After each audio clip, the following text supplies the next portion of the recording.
ओम शांति। 21-2-22 की वाणी है। मीठे बच्चे, बाप आए हैं तुम बच्चों को आप समान अशरीरी बनाने।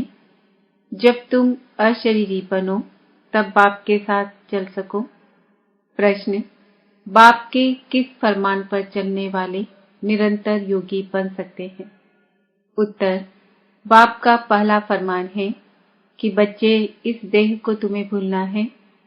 इसको भूल अपने को आत्मा निश्चय करो तो बाप की याद निरंतर रहेगी।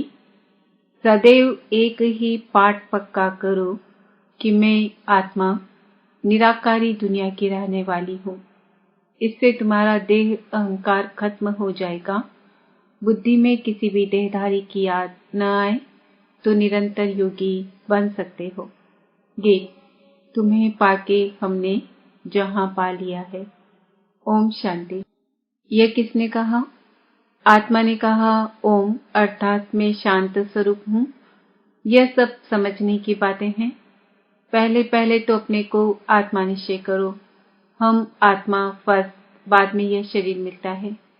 हम आत्मा किसकी संतान हैं? उस शांति के सागर, ज्ञान के सागर परम पिता परमात्मा की। वह सदैव शांत है। हम आत्मा एक शरीर छोड़ दूसरा लेते हैं, पाठ बजाते हैं। शिव बाबा तो विचित्र है। उस आत्मा को अपना चित्र नहीं है। तुमको तो अपना शरीर है, बोलते रहते हो। बाप कहते हैं मैं सदैव विचित्र हूँ। ब्रह्मा विष्णु शंकर सूक्ष्म चित्रवान है। मैं विचित्र हूँ। तुम आत्माएं भी मेरे साथ निर्वाण धाम में रहने वाली हो। बाबा जो विचित्र है वह बैठ सुनाते हैं, तुम आत्माएं सुनती हो। बाप कहते हैं मुझे याद करो, यह दुखधाम है। कहते तो हैं हम पतित हैं, परंतु हमको ऐसा पतित किसने बनाया? बाप ने तो नहीं बनाया। बाप की तो महिमा करते हो। तुम मात पिता हम बालक तेरे। आपसे जो सुख घनेरे मिले हुए थे उसको सभी भारतवासी याद करते हैं। ब्रदरहुड है। फिर जब जिस्मानी बनते हैं, प्रजापिता ब्रह्मा द्वारा रचना होती है। आत्मा तो है ही अविनाशी, परंतु फादरहुड तो नहीं कहेंगे। सन्यासी लोग कहते हैं शिवोहम तत्वम व ईश्वर सर्वव्यापी है। फिर तो सब फादर हो जाते हैं। यह तो बेकायदे हो जाए। बच्चे पुकारते हैं मुक्ति अथवा जीवन मुक्ति का वर्षा लेने। तो जब यहाँ आते हो तो अपने को आत्मा समझ बाप को याद करो। हम आत्मा हैं। ऐसे नहीं कि हम परमात्मा हैं, नहीं, हम आत्मा हैं। परमपिता परमात्मा के हम सब बच्चे ब्राह्मण ब्राह्मणियां हैं। तुम सब ब्रह्मा के बच्चे और शिव बाबा के पौत्रे ठहरे। सब याद करते हैं परमपिता परमात्मा को। ओ गॉड फादर कहते हैं। फिर उनको सर्वव्यापी कहेंगे तो वर्षा कहाँ से मिलेगा? भक्ति मार्ग में सब भगवान को याद करते हैं। भगवान है एक, तुम सब भगत हो। ब्राइड सन एक, ब्राइड ग्रूम अथवा साजन एक है, वह बाप है। बाकी सब बच्चे हैं। तो और किसको भी याद न करो। बाप का फरमान है बच्चे, तुम्हें इस देह को भी याद नहीं करना है। अपने को आत्मा समझो। आत्मा ही कहती है हम दुखी भ्रष्टाचारी हैं। यहाँ देवी राज्य तो नहीं है। 5000 वर्ष पहले भारत में लक्ष्मी नारायण का राज्य था। यथा राजा रानी तथा प्रजा सदा सुखी थे। अकाले मृत्यु नहीं होता था, बहुत थोड़े थे। यह भारतवासी सब भूल गए हैं कि हमारा भारत पहले पहले हेवन था। कहते भी हैं हेवनली गॉड फादर। हेवन कोई मूल वतन को नहीं कहा जाता। यह याद रखना, हम आत्मा निराकारी दुनिया की रहवासी हैं और कोई देहधारी की याद न आए। देह अहंकार छोड़ अपने को आत्मा समझ बाप को याद करना है। यह जो कुंभ का मेला कहते हैं वह कोई सुहावने संगम का मेला नहीं है। संगम कहा जाता है कलयुग की अंत और सतयुग की आदि। कलयुग है ही पतित दुनिया, एक भी पावन नहीं। भल महात्माएं भी हैं, परंतु पावन तो कोई नहीं। सब कहते हैं यह पतित दुनिया है। कुंभ पर जाते हैं पावन बनने के लिए, गंगा में स्नान करते हैं तो जरूर पतित हैं। साधु संत सब जाते हैं पावन बनने। बाप कहते हैं मैं तब आता हूँ जब बहुत भ्रष्टाचार होता है, मनुष्य बहुत दुखी हो जाते हैं। मैं आकर इन सब का उद्धार करता हूँ। अहिल्याएं, गणिकाएं, साधुओं, गुरुओं आदि का उद्धार करने आता हूँ, क्योंकि वह तो पावन आत्माएं हैं नहीं। पतित दुनिया में कोई भी पावन नहीं, पावन दुनिया में फिर कोई पतित नहीं होता। लौ नहीं है। साधु लोग अपने को महान आत्मा कहाँ समझते, वह तो अपने को परमात्मा समझते हैं। शिवो हम कहते हैं। प्राचीन महात्माएं आदि तो कहते थे परमात्मा बेअंत है, वह रचता और उसकी रचना बेअंत है, तो फिर निर्वाण धाम कैसे ले जाएंगे। उन्हों को पता ही नहीं कि जीवन मुक्त भी भारत था। उस समय और कोई धर्म नहीं था, सिर्फ सूर्यवंशी और चंद्रवंशी थे। फिर सूर्यवंशी बदल चंद्रवंशी बने। पुनर्जन्म में तो आते हैं ना, 84 पुनर्जन्म लेते हैं, 84 लाख नहीं। यह तो बड़ा गपोड़ा लगा दिया है। ब्रह्मा का दिन और ब्रह्मा की रात, तो 84 जन्म चाहिए ना। बाप बैठ समझाते हैं कि अब किसको भी याद न करो, हम आत्मा मौज पिलवेद परम पिता परमात्मा की संतान हैं। ऐसे नहीं कि सब परमात्मा के रूप हैं, यह तो इम्पॉसिबल है। यही एक गज भूल है। बाप एक ही है, बाकी सब है बच्चे। आत्माएं सब ब्रदर्स हैं। फिर जब शरीर में आते हैं तो प्रजापिता ब्रह्मा को ग्रेट ग्रेट ग्रैंडफादर कहेंगे ना। पहले पहले है ब्राह्मण। भारत में विराट रूप भी दिखाते हैं। ब्राह्मण है चोटी, भगवान की ऊंचे ते ऊंची संतान। अभी तुम ईश्वरी औलाद बने हो, शिव बाबा के पोत्रे और पोत्रियां, प्रजापिता ब्रह्मा के बच्चे। शिव बाबा के बच्चे तो सभी आत्माएं हैं। तुम वर्षा शिव बाबा से ले रहे हो। शिव बाबा है झोली भरने वाला और खाली करने वाली है माया। गाते भी हैं पतित पावन सीताराम, परंतु मनुष्यों की बुद्धि में त्रेता वाला राम सीता है। तुम बच्चे जानते हो सत्युग त्रेता है सुखधाम, वहां दुख का नाम निशान भी नहीं रहता। पतित पावन सबका बाप एक ही है। यहाँ तो हनुमान के मंदिर में भी जाकर कहते हैं त्वमेव माता पिता त्वमेव, वह कैसे हो सकता।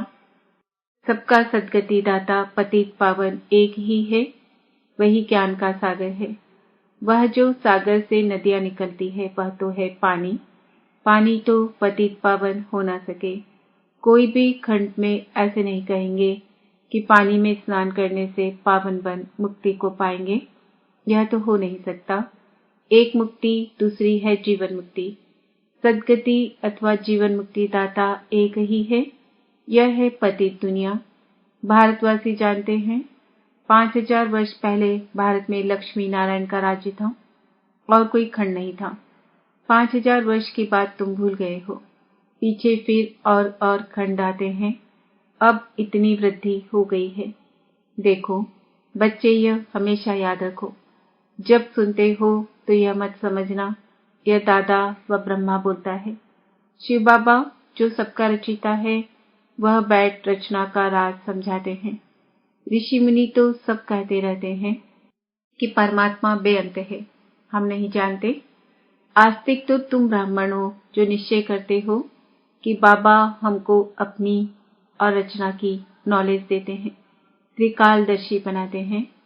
ऋषि मुनि आदि कोई भी त्रिकालदर्शी नहीं। बाप कहते हैं देवी देवता भी त्रिकालदर्शी नहीं, सिर्फ ब्राह्मण ही त्रिकालदर्शी है। यह ब्राह्मणों की चोटी है। ब्राह्मणों से नई रचना होती है। तुम हो सबसे उत्तम। तुम बाप की श्रीमत पर भारत को श्रेष्ठ ते श्रेष्ठ बनाते हो। श्रीमत भगवान की है, कृष्ण की नहीं। कृष्ण पतित पावन नहीं, पतित पावन एक ही है, वह सबका बाप है। हमेशा याद करो, हम आत्मा इन ऑर्गन्स द्वारा सुनते हैं। आत्माभिमानी भव। हम आत्माओं को ज्ञान देता हूँ। तब गाया हुआ है ज्ञानंजन सद्गुरु दिया अज्ञान अंधेर विनाश। पतित पावन सद्गति दाता वही है। बच्चों को बाप पैदा करते, फिर टीचर बनकर पढ़ाते, फिर गुरु बनकर सद्गति देते हैं। सद्गति में ले जाने वाला सद्गति दाता एक ही बाप है। तुम बच्चे नई दुनिया में जाने के लिए अथवा मनुष्य से देवता बनने के लिए यह पढ़ाई पढ़ रहे हो। अभी यह पतित मनुष्य सृष्टि खत्म होकर देवी दुनिया होने वाली है। अभी बल देवताओं को पूजते हैं, परंतु यह नहीं जानते कि जरूर हम देवी देवता धर्म के हैं। जिसको पूजते हैं उनका वह धर्म कहेंगे ना। भारतवासियों का तो आदि सनातन देवी देवता धर्म था, स्वर्ग था। अब कहते हैं मनुष्य 84 लाख जन्म लेते हैं। क्या सब लेते हैं? इतने लाख जन्म हो तो उसके लिए बहुत बड़ा कल्प चाहिए। यह भी ड्रामा अनुसार खेल बना हुआ है। जो पास्ट हुआ सो ड्रामा। मूल वतन सूक्ष्म वतन को भी तुम बच्चे ही जानते हो। तुम हो स्वदर्शन चक्रधारी। वह विष्णु को स्वदर्शन चक्रधारी कहते हैं। बाप समझाते हैं विष्णु के दो रूप लक्ष्मी नारायण स्वदर्शन चक्रधारी नहीं है। स्वदर्शन चक्रधारी तुम ब्राह्मण हो। कितना फर्क हो जाता है। वह फिर कहते हैं कृष्ण का स्वदर्शन चक्र था। लड़ाई के मैदान में चक्र चलाया, फिर कौरव मारे गए। लेकिन देवता कभी हिंसा थोड़े ही करते हैं। वह तो डबल अहिंसक है। न उनमें विकार है न लड़ाई। सबसे बड़ी हिंसा है एक दो को विष पिलाना, काम कटारी चलाना। बाप कहते हैं इससे आदि मध्य अंत दुख भोगते आए हो। सतयुग में काम कटारी नहीं चलती थी। वाइसलेस राज्य था। सर्वगुण संपन्न मर्यादा पुरुषोत्तम थे। हिंसा थी नहीं।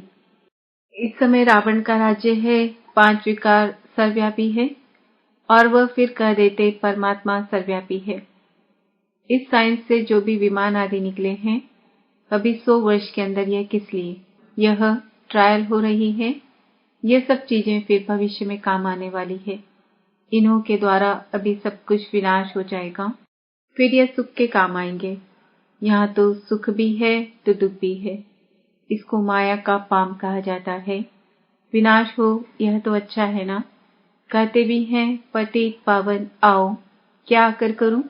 बाबा फिर से स्वर्ग की स्थापना करो तो हम सुख पावे।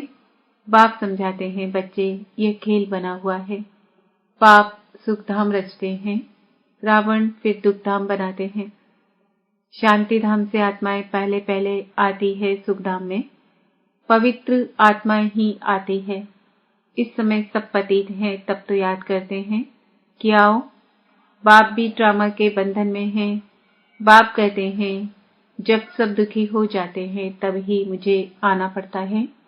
कलयुग अंत और सतयुग आदि का यह संगम है। वह संगम पर कुंभ का मेला करते हैं। वह है पानी के सागर और नदियों का मेला। तुम कहेंगे यह है परमपिता परमात्मा और हम आत्माओं का मेला। बाबा को अपना शरीर तो नहीं है। बाप कहते हैं बच्चे मुझे नॉलेज देने के लिए तन जरूर चाहिए, नहीं तो मैं कैसे बात करूं। इसलिए इनको अडॉप्ट करता हूं। तुम अब ईश्वर के सन्मुख आए हो। बाबा द्वारा जानते हो हम ईश्वर के बच्चे हैं। अब परमपिता परमात्मा पूछते हैं मैं आऊं कैसे, किसमें प्रवेश करूं? जरूर मुझे पतित दुनिया पतित शरीर में आना पड़ता है। यह सब सांवरे हैं। बाप कहते हैं तुम सब गोरे थे, अब सांवरे हो। तुम हर एक का नाम है श्याम सुंदर, अभी श्याम बने हो। कृष्ण को कहते हैं श्याम सुंदर। बरोबर भारत पहले सुंदर था, गोल्डन एजेट था, फर्स्ट क्लास प्रकृति थी। वहां लूले लंगड़े नहीं होते। कृष्ण है नंबर 1 श्याम सुंदर। शिव बाबा ब्रह्मा के ही तन का आधार लेकर इनको और साथ साथ तुम बच्चों को श्याम से फिर सुंदर बनाते हैं। अच्छा, मीठे मीठे सिकिल दे बच्चों प्रति माता पिता बाप दादा का याद प्यार और गुड मॉर्निंग। रूहानी बाप की रूहानी बच्चों को नमस्ते। हम रूहानी बच्चों की रूहानी बाप दादा को याद प्यार, गुड मॉर्निंग, नमस्ते, ओम शांति। धारणा के लिए मुख्य सार, हम ब्राह्मण चोटी सबसे उत्तम हैं। इस नशे में रह श्रीमत पर भारत को श्रेष्ठ से श्रेष्ठ बनाने की सेवा करनी है। आस्तिक बनना और बनाना है। देह अहंकार को छोड़ आत्माभिमानी बनना है। अशरीरी बनने का पूरा पूरा पुरुषार्थ करना है। वरदान, श्रेष्ठ पुरुषार्थ द्वारा हर शक्ति व गुण का अनुभव करने वाले अनुभवी मूर्त भव। सबसे बड़ी अथॉरिटी अनुभव की है। जैसे सोचते और कहते हो कि आत्मा शांत स्वरूप, सुख स्वरूप है, ऐसे एक एक गुण व शक्ति की अनुभूति करो और उन अनुभवों में खो जाओ। जब कहते हो शांत स्वरूप, तो स्वरूप में स्वयं को, दूसरे को शांति की अनुभूति हो। शक्तियों का वर्णन करते हो, लेकिन शक्ति व गुण समय पर अनुभव में आए। अनुभवी मूर्त बनना ही श्रेष्ठ पुरुषार्थ की निशानी है। तो अनुभवों को बढ़ाओ। स्लोगन, संपन्नता की अनुभूति द्वारा संतुष्ट आत्मा बनो तो अप्राप्ति का नाम निशान नहीं रहेगा। आज का सुमान है, मैं आत्मा अनुभवी मूर्त हूँ।